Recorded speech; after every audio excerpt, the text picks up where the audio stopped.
got serious head injury. I didn't have much of a torch to use, but I could just see that his face was just so badly beaten up. Right. It's okay, it's all right. We've got an ambulance coming. When we put the light on him from that big torch, you could really see the injuries. There was just so much blood, but it was... I need to say the special thanks for that 2 police officers. Thank you for save my life. That's all I can say to them. Thank you. Some of the challenges for officers in North Yorkshire is the fact that we have this wonderful geographical county to police, but an awful lot of open roads, rural areas, isolated farmsteads, and that also creates its challenges because those officers and staff are out there on their own very often, and their backup might be a long way away. Crime levels in North Yorkshire are traditionally low, but between March 2019 and March 2020, violent incidents in the county significantly increased to over 16,982 for the 12-month period. That is an average of over 46 incidents a day. We definitely do face more violence now, and people aren't afraid to use violence against police. I think I know more of my colleagues being assaulted now than I did when I joined 17 years ago. I've known Graham for about 15 years. He transferred up to this area as a traffic officer. Got to know Helen from then. We've been to a lot of jobs together, drunk a lot of coffee together, and on a weekend we'll normally drag our other halves to the football. We do have a common interest in supporting Sunderland Football Club and get the families along. I'm not sure they appreciate that. North Yorkshire is rural. It's a massive distance that we have to cover. We cover up to the borders with Cumbria and County Durham. We could get called to a job 30 miles away on windy country roads, so doing a blue light run up there can be quite challenging.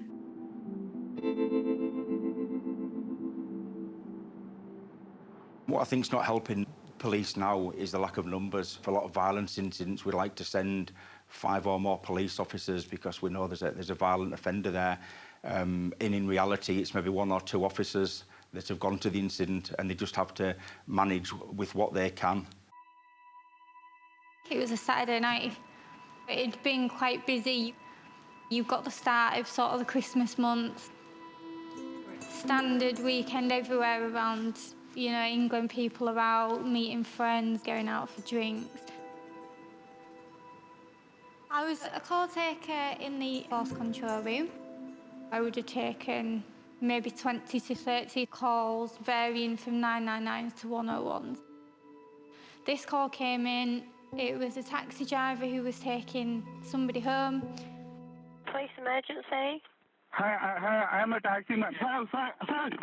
Yeah. Hello? Hello, one police call. So I need a backup. Please, I need a backup. One minute. No. I've spoken to many taxi drivers on the Saturday night with similar circumstances. The first bit of information I need is where exactly are you? You know the road going to, he's slapping me. I'm not slapping you. Right. Can you just move away from this person? What town are you in? Don't touch me. The passenger was causing the driver a lot of distraction while he's driving, pulling the handbrake on the vehicle, calling him some names. So the taxi driver had pulled up.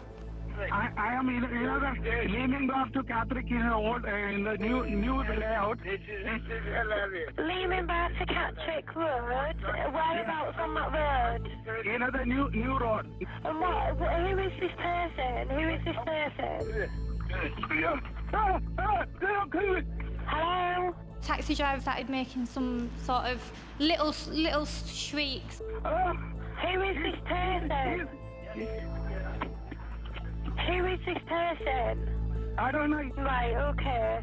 You need to stay calm, and you need to know where exactly they are. That is the absolute main thing, because if you don't know where they are, then that help is going to be even more delayed. So you're going from Lehman Bar to Catterick? You know, the one is going to Catterick village. Right, You know? so the A6055, is that the road you're on? Yeah, yeah. I'd got his location, I'd put it as an immediate dispatch for an officer to attend on blue lights, and that had been transferred over to the dispatching team who send those officers. So then it's for me to gather as much information as I can, keep him on the phone, keep him talking, try and keep him as calm, listen to what's going on in the background. Okay, where's this person now? Has he got out of the taxi? Yeah, I'm just out to the taxi. I'm just out to get off, run away from him. Right, so you're still outside of your vehicle. Have you got the keys? Yeah, I got the key, yeah. He was on a road next to the main motorway, but it was an A road. It was completely pitch black dark, and there was nothing about, nobody at all. He's marching my thingy. Right. No, stay there. Don't come into me. No, come into me. No, come into me. Stay there. Don't come into me. No. Is that him shouting? Yeah, him shouting there. Yeah, okay. What's your vehicle registration number? And what's the make, model and colour? Blue. Blue. Skoda. Blue Skoda. He's fighting! He's doing what? Speak to me. What's going on? What's going on? What's going on? What's going on? Hello? Hello? Hello? On a lonely road in North Yorkshire, police have been called to a dropped 999 call from a terrified taxi driver. He's fighting! He's doing what? Speak to me. What's going on?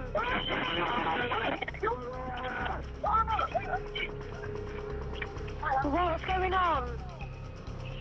Hello? Hello? Hello, can you hear me?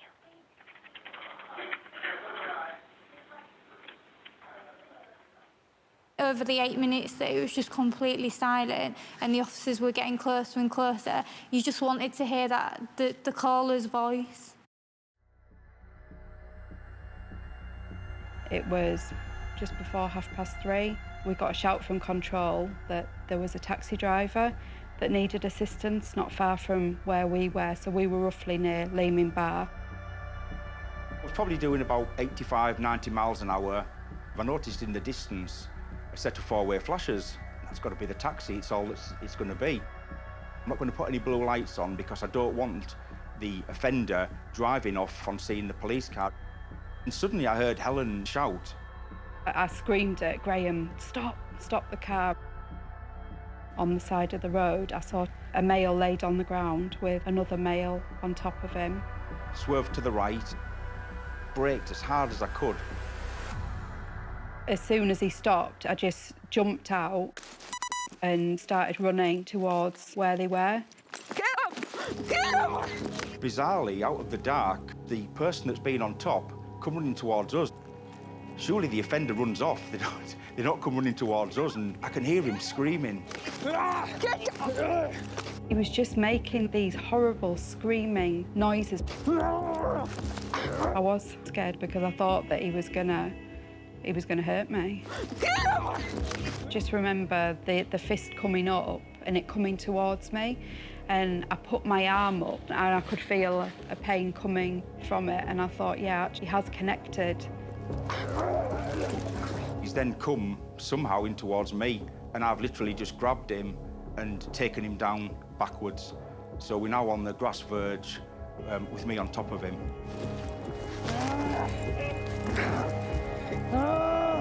The man put his hands around the back of Graham's neck and clenched his fingers together, pulling Graham's face towards him. 5095, we need assistance. I just knew that I had to try it and prise his grip open.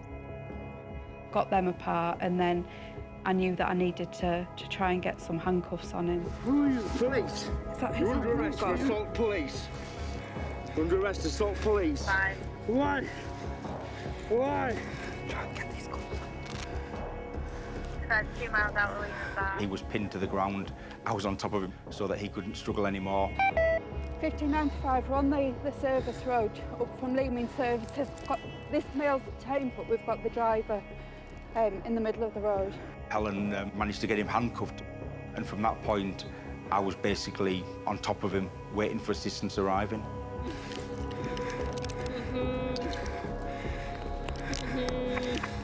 Suspect Bravo. No victim, we've got suspect detained the side of the road. The victim must be hurt. We're just having to restrain this male.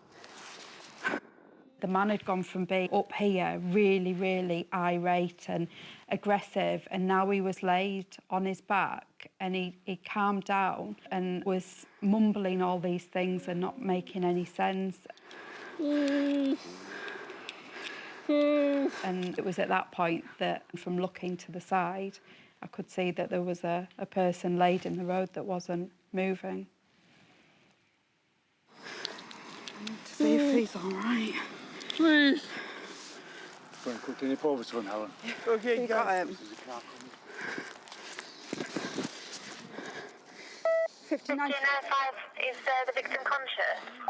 He is. I need an ambulance on the hurry up, please. Went over to the male.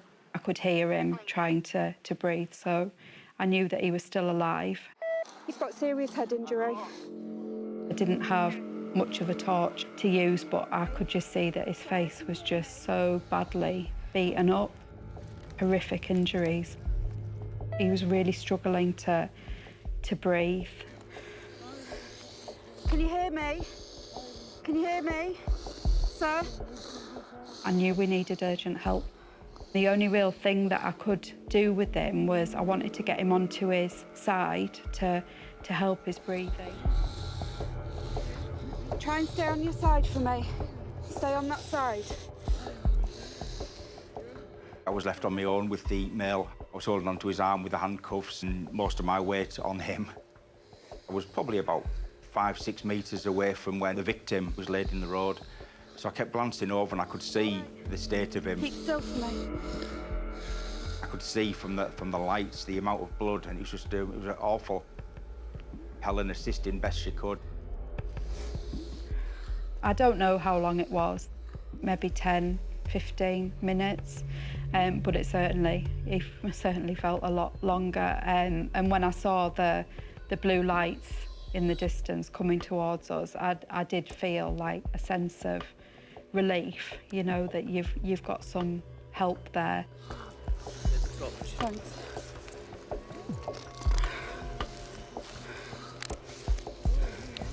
This is the taxi driver, I think. The male sergeant went over to help Graham, and the female traffic officer stayed with me. Right. It's okay, it's all right. We've got an ambulance coming. When we put the light on him from that big torch, you could really see the injuries. There was just so much blood. I couldn't figure out where the actual blood was coming from. Yeah. I did feel really relieved when I saw the ambulance.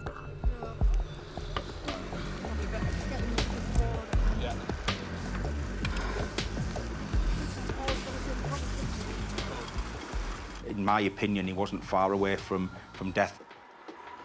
And I can honestly say now, in my 18 years in this job, that is one particular time I've saved a life. Yeah. When our colleagues have got there, we've walked the offender to the back of the police van. Get in the van. What's your age? That night he was remanded in police custody. But effectively he's not, you know, dealt with for that offence. It doesn't seem right. Only main thing I need to say, the special thanks for that 2 police officers. Thank you for save my life. That's all I can say to them.